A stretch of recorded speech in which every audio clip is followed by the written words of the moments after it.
Әке берген бата. Ташкентте Пазыл Қари көпшілікке танымал кісі екен. Ол кісінің әкесі ақылынан алжасқан, ақыл-есі дұрыс болмапты.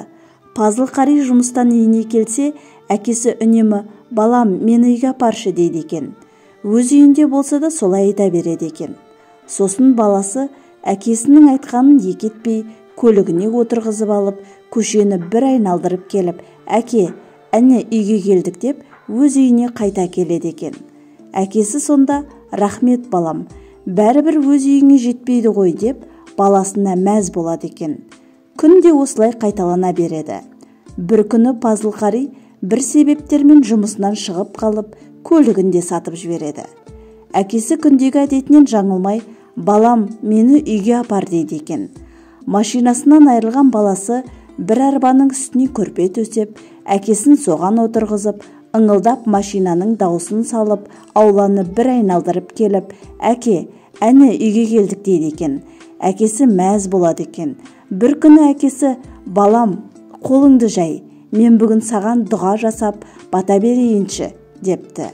«Балам, бүкіл әлемнің патшалығы сенің арқаңда жүрсін» деп, бетін сипап бата беріпті. Ал ұлы болса, қалай бүкіл әлемнің ел билеушілері менің арқамда жүреді, мен оқымасам, үлкен жұмыста істемесем деп таңырқапты. Мейлі, әкемнің ақылы бүтін емес қой деп, күліп үндемей қоя салған екен. Арада біраз жылдар өтеді.